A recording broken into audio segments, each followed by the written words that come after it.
क्या कभी जिंदगी में आपको भी ऐसा महसूस हुआ है कि आप पूरी शिद्दत के साथ किसी के साथ भले बने हैं और वो इंसान वो लोग आपके भोलेपन को आपकी कमजोरी समझते हैं?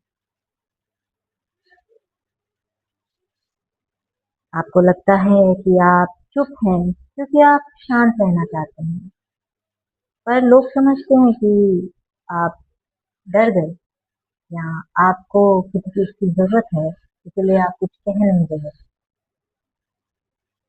लेकिन क्या एक सच्चा साधक या एक समझदार व्यक्ति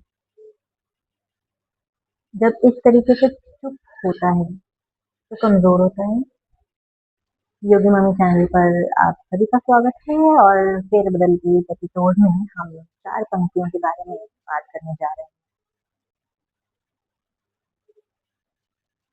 हाथ बढ़े तो सेवा को, मन में सदा ही करुणा हो, किसी के काम आ सकूं मैं, शिव इतनी बस रहमत, पर भोलापन मेरा कोई मेरी कमजोरी ना समझे, छलने की कोशिश करे जो कोई वहीं त्रिनेत्र की ज्वाला हो।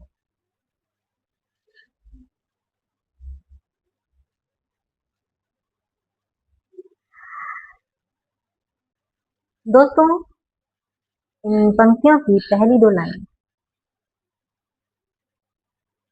जिसमें कर्म योग और अनाहत चक्र को दर्शाया गया है।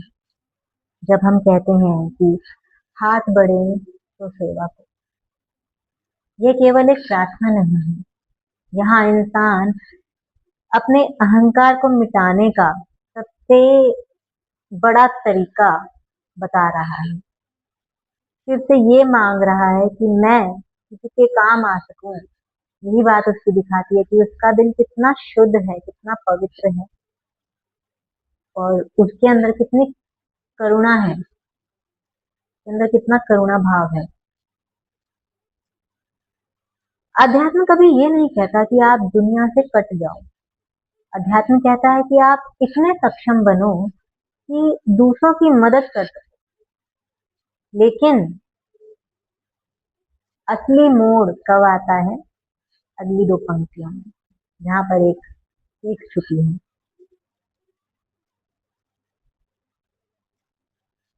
पर भोलापन मेरा कोई मेरी कमजोरी ना समझे।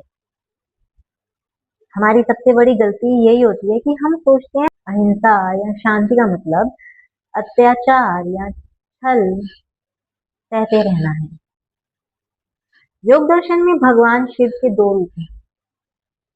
एक भोलेनाथ का, जो सहज है, दयालु है और क्षमा करने वाले हैं, और दूसरा है रुद्र, जो धर्म की रक्षा के लिए अपने त्रिनेत्र खोलते हैं।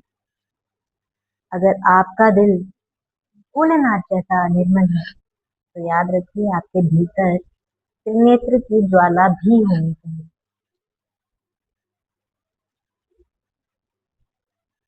जब कोई आपके भोलेपन का फायदा उठाने की कोशिश करे, जब कोई छल या कपट करने लगे, तो आपकी शांति कायरता में नहीं बदलनी चाहिए। यहाँ त्रिनेत्र की ज्वाला का मतलब किसी से लड़ाई करना या बदला लेना बिल्कुल भी नहीं है। यहाँ इसका मतलब सिर्फ इतना है कि आपका जागृत विवेक, आपका स्वाभिमान और आपकी मजबूत बाउंड्री, आपकी स्पष्टता ही सामने वाले के छल को वहीं भस्म कर देती है। आपको बेवकूफ समझने वाला व्यक्ति समझ जाता है कि आप ना तो बेवकूफ हैं, ना आपको बेवकूफ बनाया जा सकता है, और वो उसी क्षण आपसे दूर हो जाता है।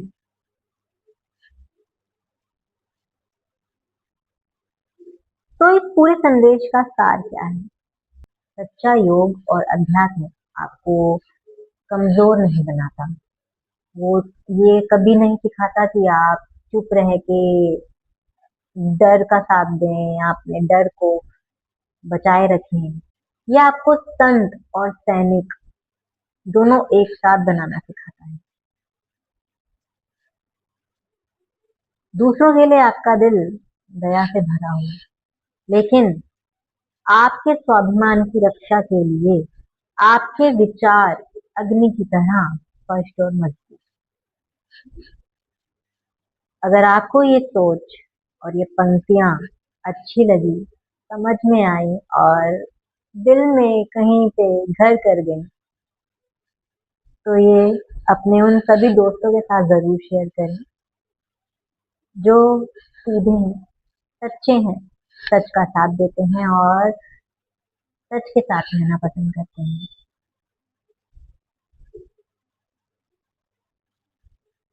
वीडियो पसंद आई तो चैनल को लाइक और सब्सक्राइब करना ना भूलिएगा।